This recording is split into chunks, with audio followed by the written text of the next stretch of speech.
Hello friends, this is Poonam and welcome to Suvera study points. तो चलिए friends, शुरू करते हैं आज की वीडियो। और आज हम डिस्कस करेंगे second part class 7 science SCERT का। इसके पिछले वीडियो में हमने 1 से लेकर के जो 8 तक के चैप्टर हैं उनको डिस्कस कर लिया है, और आज हम चैप्टर 9 से स्टार्ट करेंगे। साथ ही हम आपको ये भी बता दें कि हमने जो 3 to 5 ईवीएस है उसको डिस्कस कर लिया है। इसकी पीडीएफ आपको टेलीग्राम से मिल जाएगी। और 6 to 8 जो हिस्ट्री है उसको भी हमने कंप्लीट करवा दिया है, पीडीएफ आपको उसकी भी टेलीग्राम से मिल जाएगी। और क्लास 6 की जो साइंस है वो भी हम यहाँ पर कंप्लीट कर चुके हैं। तो चलिए फ्रेंड्स, शुरू करते हैं आज का वीडियो। और आज चैप्टर 9 से स्टार्ट होगी क्लास 7 की साइंस। और इससे पहले यदि आप चैनल पर नए हैं तो चैनल को सब्सक्राइब कर लें, साथ ही बेल आइकन प्रेस कर लें ताकि आने वाली सभी वीडियो की नोटिफिकेशन आप लोगों को मिलती रहे। तो चैप्टर 9 जो है ये है गंदे जल का निपटारा। तो यहाँ पर अपशिष्ट जल के बारे में बात की गई है कि जो अपशिष्ट जल होता है वो क्या होता है। तो मानव गतिविधियों से उत्पन्न जल का प्रदूषित रूप। तो जो मानव गतिविधियाँ होती हैं उनसे जो जल उत्पन्न होता है, प्रदूषित रूप होता है, वही अपशिष्ट जल कहलाता है। जैसे कि घरों की नालियों से निकलने वाला जल हो गया, सीवेज से निकलने वाला जल, या फिर इसके अलावा फैक्ट्रियों से भी जो निकलने वाला जल होता है, ये सभी जल क्या कहलाता है? अपशिष्ट जल कहलाता है। और वाहित मल एक जटिल मिश्रण होता है जिसमें निलंबित कण, ठोस कार्बनिक और अकार्बनिक अशुद्धियाँ, पोषक तत्व, मृतजीवी मतलब जो मृतजीवी होते हैं उनके तत्व, और रोगवाहक जीवाणु, अन्य सूक्ष्म जीव होते हैं। और आगे यदि हम बात करें कार्बनिक और अकार्बनिक अशुद्धियाँ क्या होती हैं, तो कार्बनिक अशुद्धियाँ वे होती हैं जो मानव मल मूत्र या फिर जैविक अपशिष्ट होते हैं, यानी कि जो भी जीव जंतुओं के अपशिष्ट होते हैं वो होती हैं कार्बनिक अशुद्धियाँ। और जो अकार्बनिक होती हैं वो जैसे कि नाइट्रेट हो गया, फास्फेट या धातुओं की जो अशुद्धियाँ होती हैं वो होती हैं अकार्बनिक अशुद्धियाँ। एक तरीके से हम ये भी कह सकते हैं जिनमें कार्बन पाया जाता है वो होती हैं कार्बनिक अशुद्धियाँ, और जिनमें कार्बन नहीं पाया जाता वो होती हैं अकार्बनिक अशुद्धियाँ। और विश्व जल दिवस 22 मार्च को बनाया जाता है, ये हमने पिछले वीडियो में भी बताया था। इसके अलावा जो विश्व जल दिवस है तो संयुक्त राष्ट्र संघ ने सन 2005 से लेकर के 2015 तक की अवधि को जीवन के लिए जल को अंतर्राष्ट्रीय दशक के रूप में घोषित किया है। तो ये इम्पोर्टेंट हो जाता है कि जीवन के लिए जल को अंतर्राष्ट्रीय दशक के रूप में किस दशक को घोषित किया गया है, तो ये किया गया है 2005 से लेकर के 2015 तक।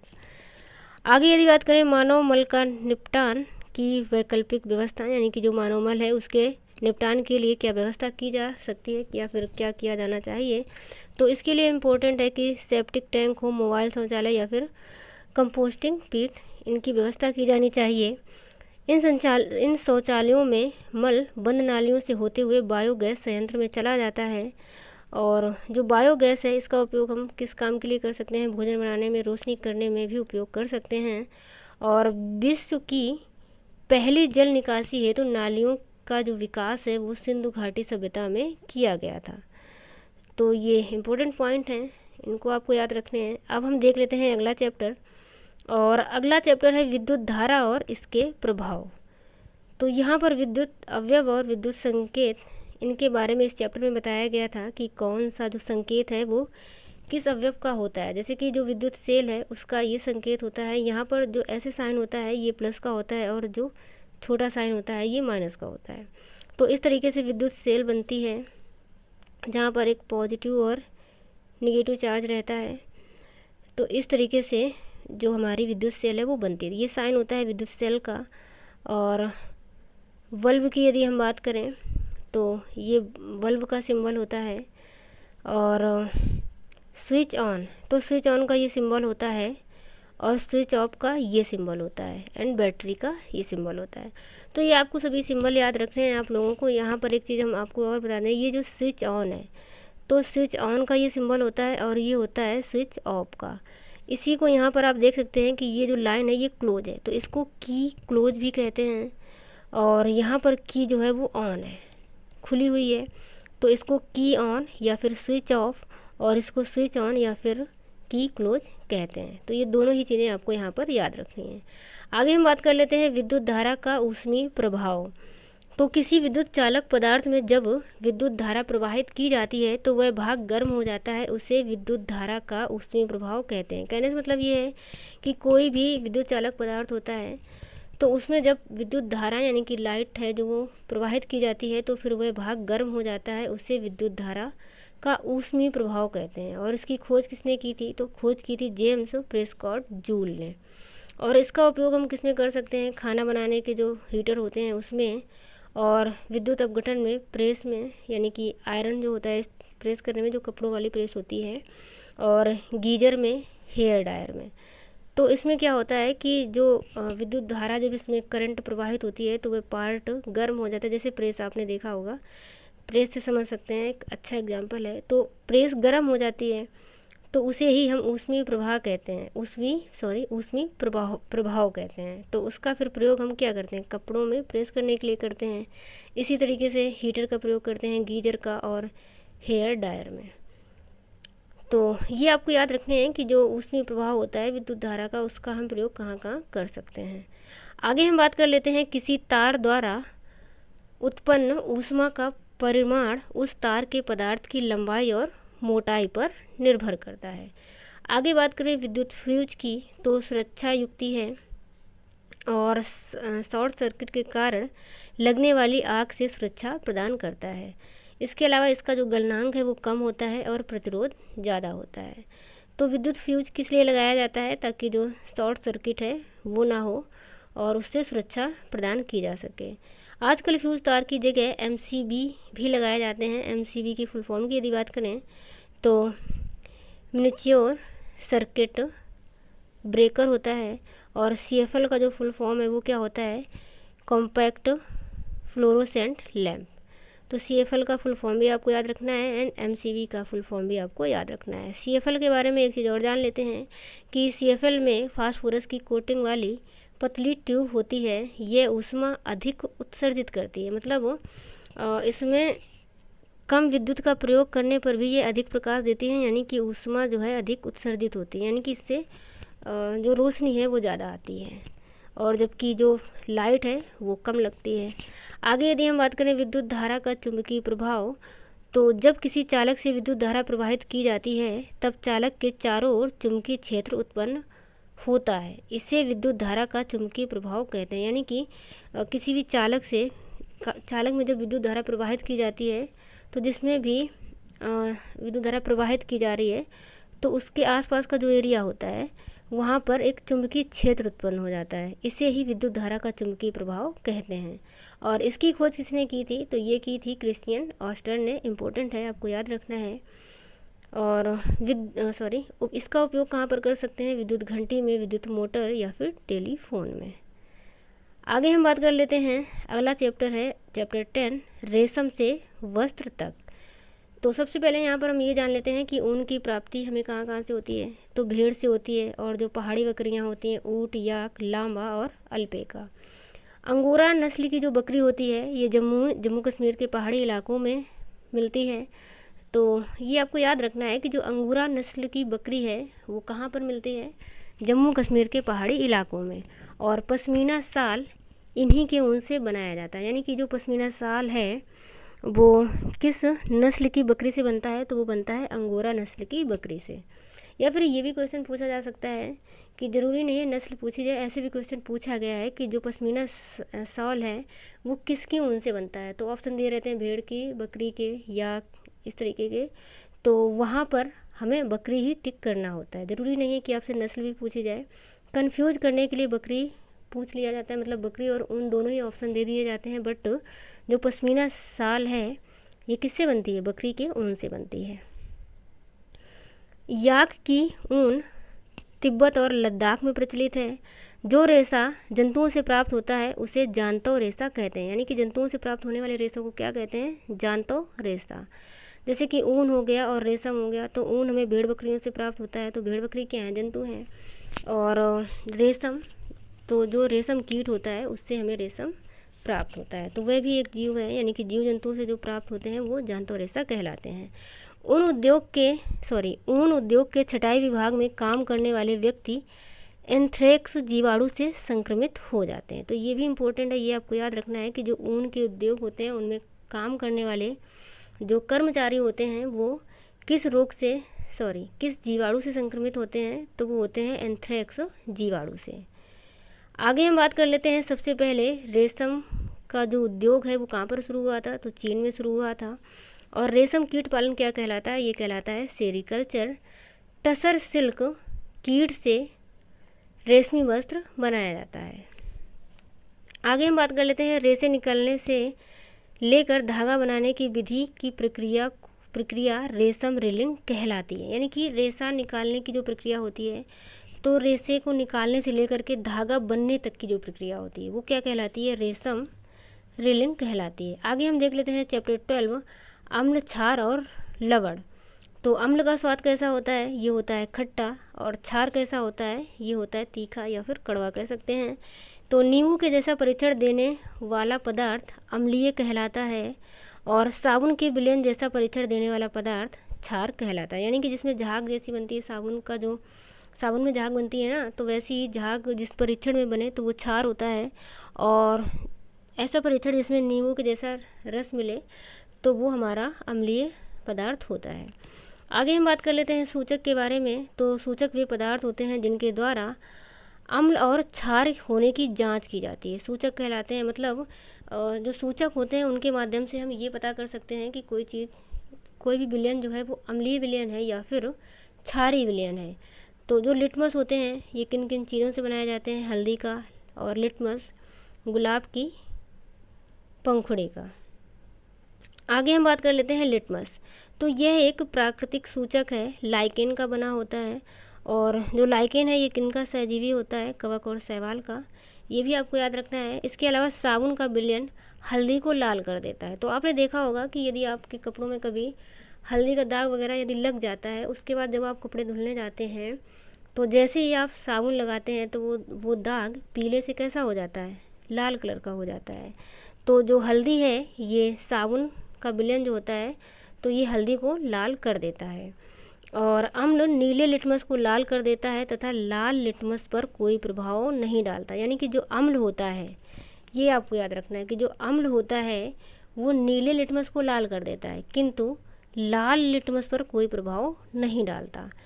वहीं यदि हम बात करें कि वह विलयन जिसका नीला और लाल लिटमस पेपर पर कोई प्रभाव नहीं पड़ता उसे उदासीन विलयन कहते हैं। यानी कि एक ऐसा विलयन जिसका लाल और नीले लिटमस पेपर पर कोई भी प्रभाव ना पड़े तो वह विलयन क्या कहलाता है, उदासीन विलयन कहलाता है। और एक रासायनिक अभिक्रिया यहाँ पर देख लेते हैं कि तो यदि हम HCl + NaOH से अभिक्रिया करते हैं तो यहाँ पर हमें NaCl मिलता है, यानी कि सोडियम क्लोराइड, और जल की प्राप्ति होती है। आगे हम बात करें चींटी काटने पर फार्मिक अम्ल त्वचा में जाता है। यानी कि जो चींटी होती है उसकी डंक में क्या पाया जाता है, फार्मिक अम्ल पाया जाता है। और जब ये त्वचा में जाता है तो जिससे जलन होने लगती है। मिट्टी की अम्लीयता को दूर करने के लिए मिट्टी में CaO या फिर CaOH जैसे क्षार का प्रयोग किया जाता है। तो ये दोनों ही पॉइंट आपको याद रखने हैं कि जो मिट्टी की अम्लीयता होती है उसको दूर करने के लिए CaO या फिर CaOH जैसे क्षार का प्रयोग किया जाता है।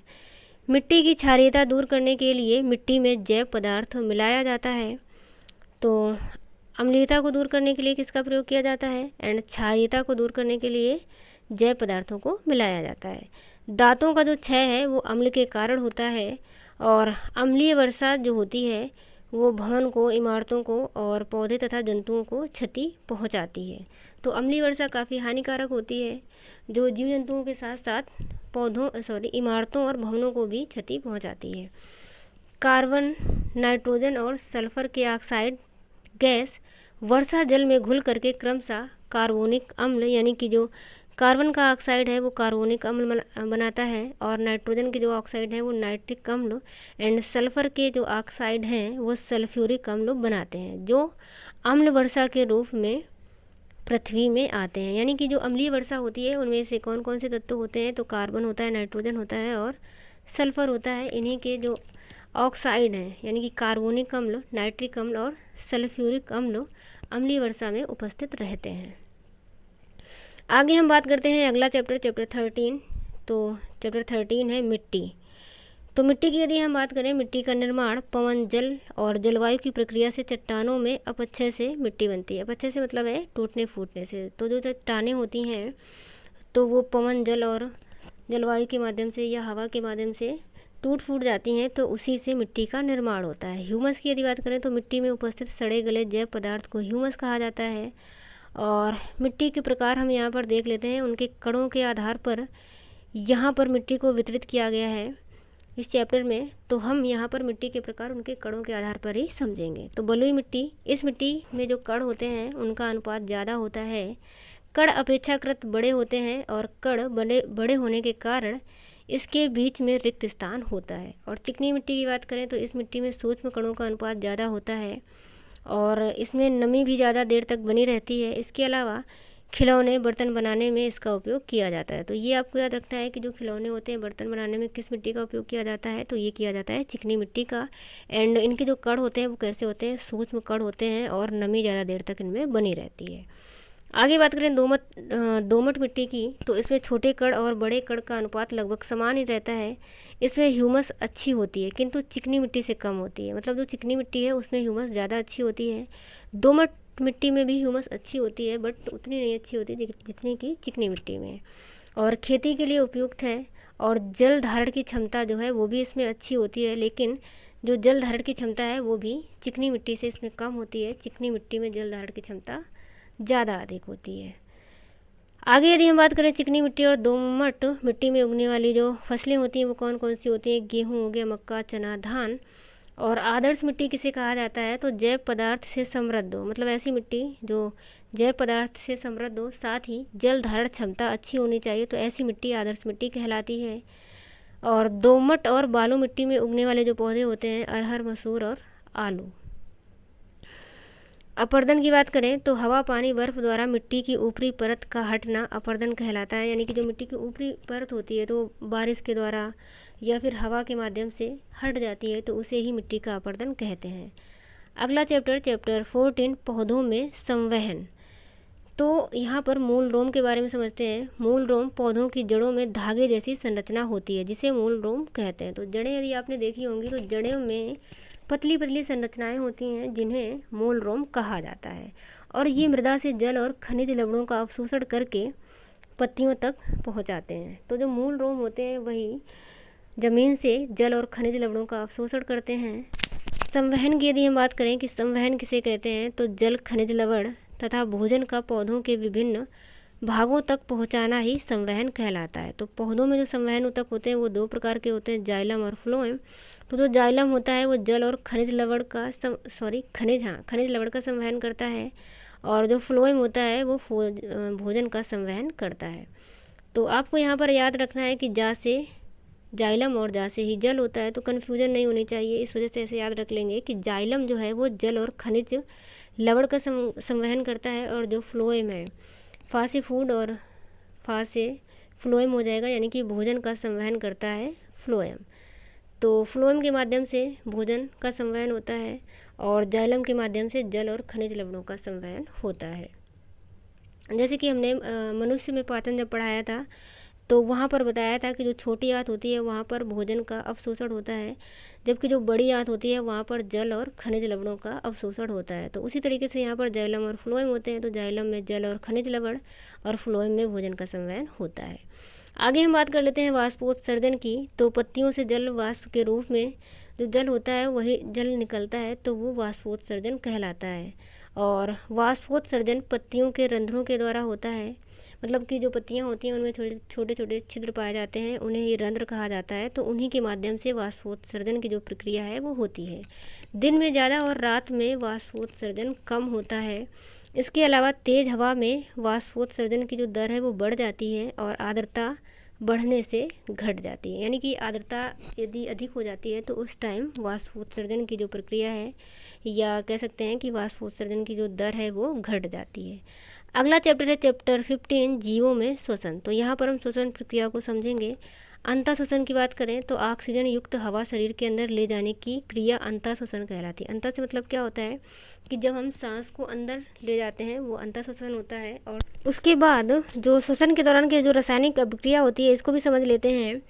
तो यहाँ पर C6H12O6 और प्लस 6O2 यानी कि ऑक्सीजन को मिलाने से फिर कार्बन डाइऑक्साइड बनता है और जल और एनर्जी। आगे हम बात कर लेते हैं श्वसन क्रिया ऑक्सीजन की उपस्थिति और अनुपस्थिति दोनों में ही हो सकती है।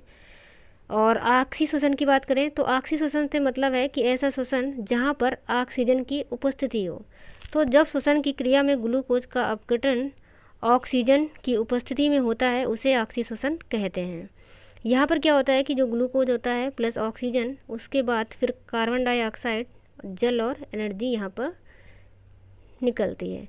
आगे यदि हम बात करें कि इस प्रकार का जो श्वसन है वो उच्च वर्गीय पौधों तथा जंतुओं में होता है। और अनाक्सी श्वसन की बात करें तो ये श्वसन ऑक्सीजन की अनुपस्थिति में होता है। तो अभी हमने पीछे बताया था कि जो श्वसन है वो ऑक्सीजन की उपस्थिति और अनुपस्थिति दोनों में ही हो सकता है। तो जो अनाक्सी श्वसन है तो ऐसा श्वसन जो ऑक्सीजन की अनुपस्थिति में होता है। आगे यदि हम बात करें ग्लूकोज, यानी कि जो अनाक्सी श्वसन है उसी में ग्लूकोज से इथाइल अल्कोहल बनता है और कार्बन डाइऑक्साइड और एनर्जी। आगे हम बात कर लेते हैं किण्वन की।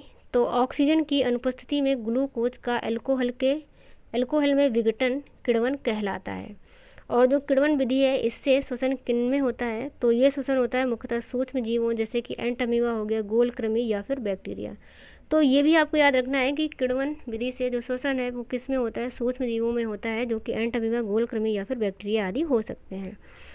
यीस्ट की यदि हम बात करें तो एक कशोरकी सूक्ष्म जीव है और इसमें भी अनाक्सी श्वसन होता है। तो ये आपको याद रखना है कि जो यीस्ट है इसमें श्वसन कैसा होता है, तो ये होता है अनाक्सी श्वसन।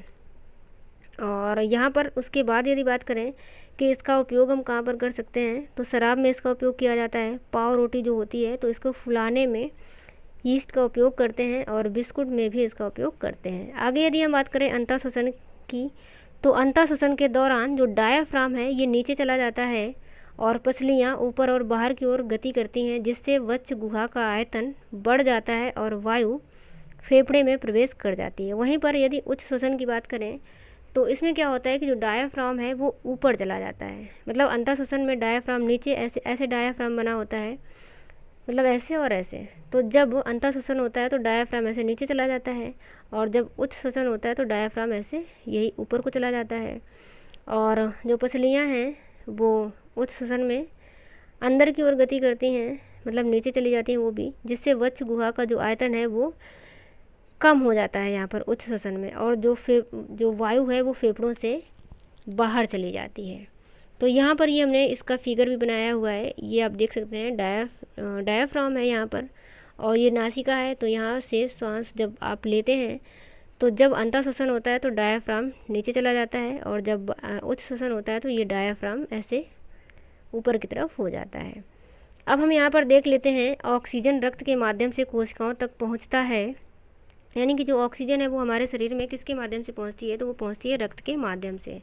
और ऑक्सीजन का वहन लाल रक्त कोशिका में पाए जाने वाले हीमोग्लोबिन के द्वारा होता है। यानी कि हमारे शरीर में जो ऑक्सीजन है वो हीमोग्लोबिन के माध्यम से पूरे शरीर में पहुँचती है। अब यहाँ पर हम कुछ चीज़ें और देख लेते हैं कि विभिन्न जंतुओं में जो श्वसन है वो कैसे होता है। तो अमीबा में होता है शरीर की सतह से, पैरामीशियम में भी शरीर की सतह से होता है, केंचुए में त्वचा से होता है और कीट में ट्रैकिया द्वारा, जीवाणु में होता है मीसोसोम के द्वारा और सरीसृप में फेफड़ों द्वारा, और पक्षी में होता है, पक्षियों में भी फेफड़ों के द्वारा होता है, एंड स्तनधारी में भी फेफड़ों के द्वारा होता है। आगे यदि हम बात करें कि मछलियों में कैसे होता है, गलफड़ों के द्वारा, और मेढक में होता है त्वचा और फेफड़ा के द्वारा, तिलचट्टा में होता है श्वास रंध्र द्वारा। और अगला चैप्टर है 16 चैप्टर प्रकाश। तो प्रकाश की यदि बात करें तो प्रकाश सीधी रेखा में चलता है, या कह सकते हैं कि प्रकाश जो है वो सीधी रेखा में गमन करता है। और इसका जिक्र हमें कहाँ पर मिला था, ऑप्टिका बुक में 320 में। कोई भी पॉलिश किया हुआ तो चमकदार जो सतह होती है वो दर्पण की भांति कार्य करती है। यानी कि कोई भी चमकदार जो सतह है उसके पीछे यदि आप पॉलिश कर देते हैं तो वो दर्पण की भांति कार्य करने लगता है। वास्तविक प्रतिबिंब की बात करें तो जिसे पर्दे पर प्राप्त किया जा सके वो वास्तविक प्रतिबिंब होता है, और काल्पनिक जिसे पर्दे पर प्राप्त यहाँ पर ना होगा, यानी कि जिसे पर्दे पर प्राप्त ना किया जा सके। इसे आप लोग करेक्ट कर लेंगे। आगे हम बात कर लेते हैं समतल दर्पण की। तो समतल दर्पण में दर्पण से वस्तु की दूरी और प्रतिबिंब की दूरी समान रहती है।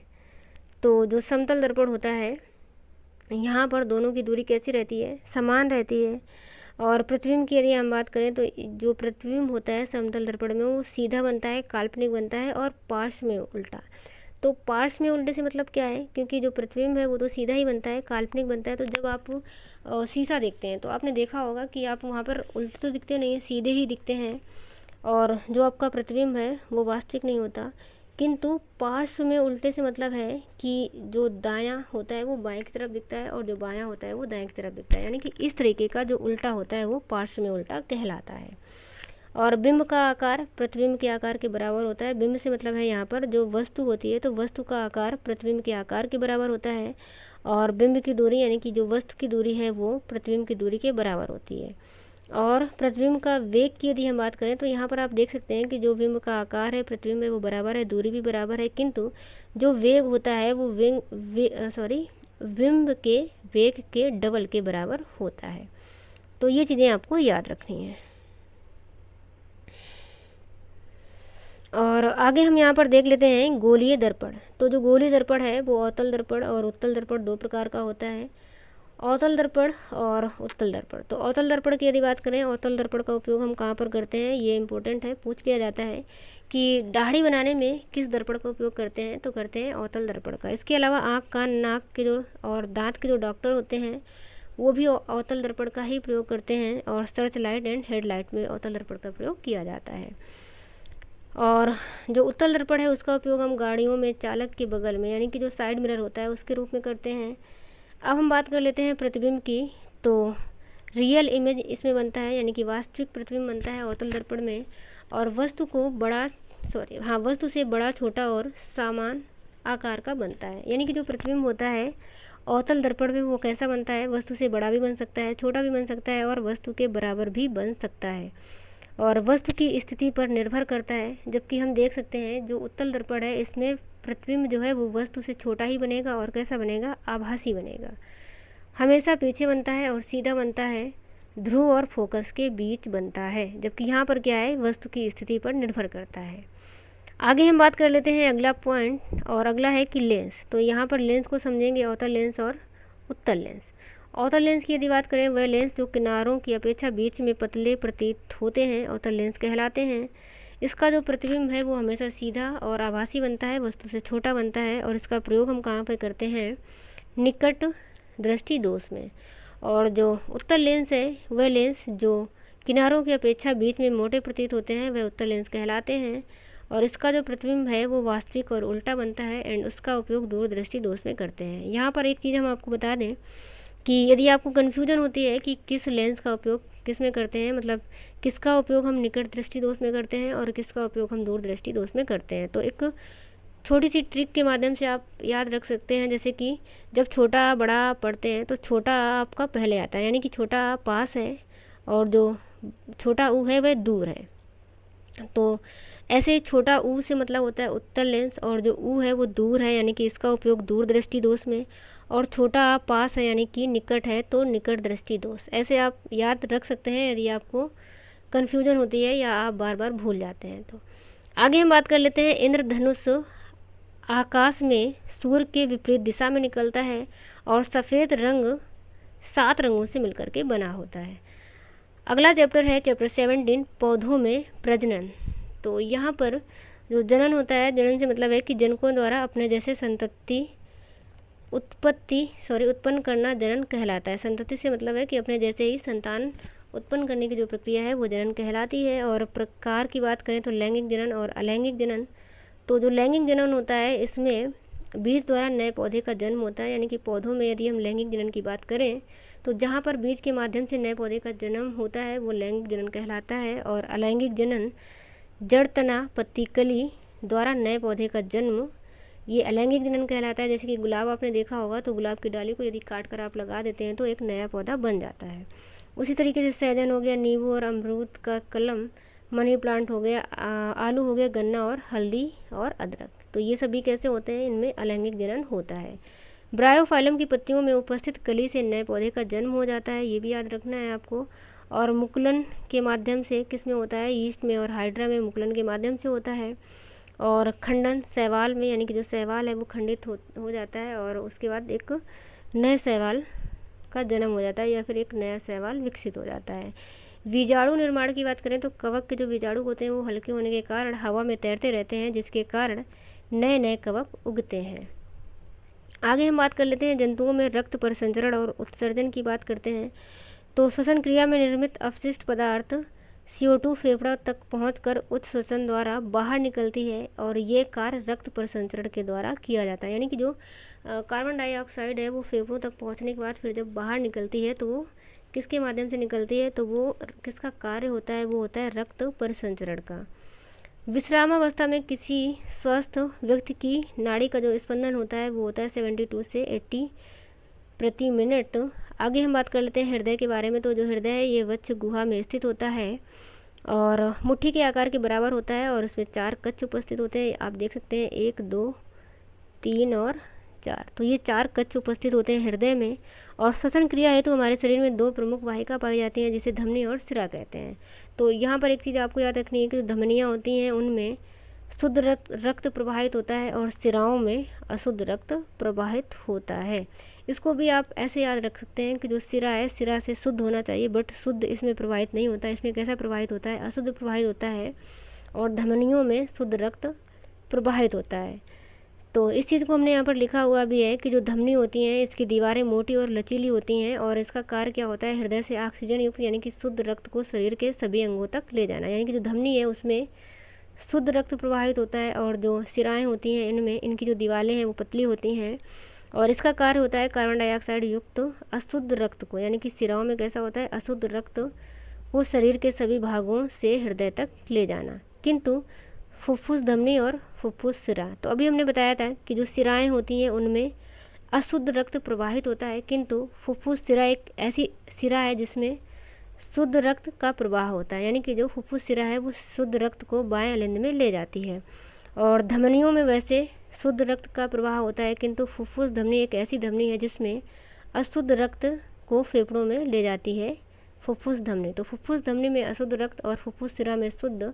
वैसे सामान्यतः यदि आपसे पूछा जाता है कि सिराओं में कौन सा रक्त प्रवाहित होता है तो सिराओं में होता है अशुद्ध और धमनियों में होता है शुद्ध।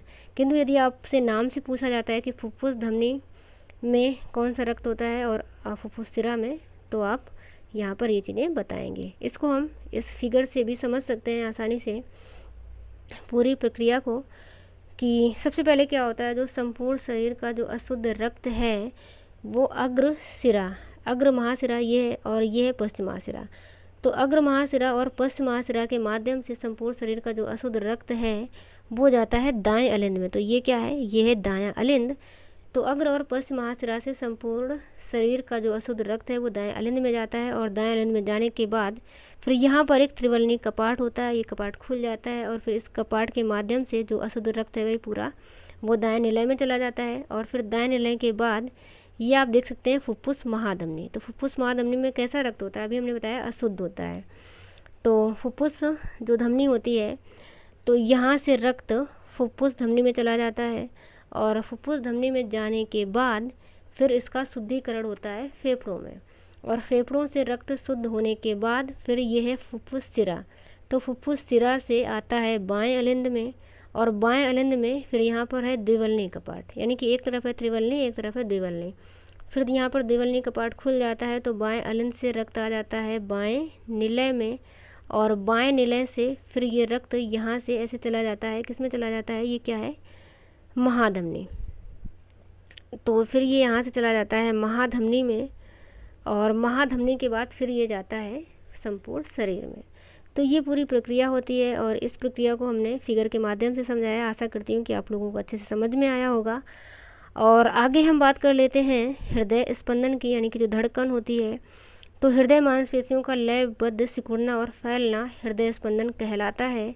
इसका जो मापक यंत्र है वो है स्टेथोस्कोप और रक्त परिसंचरण तंत्र की जो खोज है वो किसने की है, वो की है विलियम हार्वे ने। एंड आगे हम बात कर लेते हैं उत्सर्जन तंत्र की। तो उत्सर्जन अंग कौन कौन से होते हैं, फेफड़ा, यकृत, वृक्क या फिर इसी को गुर्दा या इसी को किडनी भी कहते हैं, और त्वचा। तो फेफड़े से किस चीज़ का उत्सर्जन होता है, फेफड़े से CO2 बाहर निकलती है और यकृत से नाइट्रोजन युक्त पदार्थ का उत्सर्जन होता है और जो वृक्क होता है यहाँ से मूत्र उत्सर्जन होता है और त्वचा से पसीने का उत्सर्जन होता है। आगे बात कर लेते हैं यहाँ पर वृक्क के बारे में। तो वृक्क सेम के दाने के समान होता है जिसकी लंबाई 4 से 5 सेंटीमीटर एंड चौड़ाई 2 सेंटीमीटर होती है और वृक्क जो है ये प्लाज्मा को छानकर प्रतिदिन 1 से 1.5 लीटर मूत्र के रूप में बाहर निकालता है। और इसमें जो जल की मात्रा है वो कितनी होती है, 95% होती है, और यूरिया की मात्रा होती है 2.5%, एंड जो अन्य विषैले पदार्थ होते हैं उनकी मात्रा होती है 2.5%।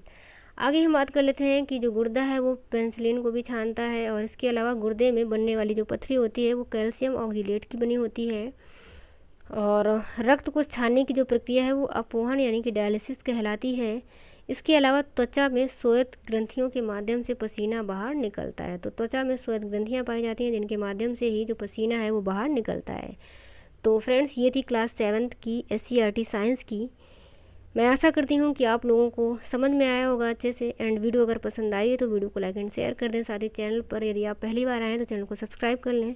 एंड आगे हम मिलेंगे अगले वीडियो में। और इसका जो PDF है ये आपको शाम तक को टेलीग्राम चैनल से मिल जाएगा, तो वहाँ से आप PDF को डाउनलोड करके इजीली इसको रिवाइज भी कर सकते हैं। तो चलिए फ्रेंड्स, आगे हम मिलेंगे अगले वीडियो में। तब तक के लिए bye bye and take care.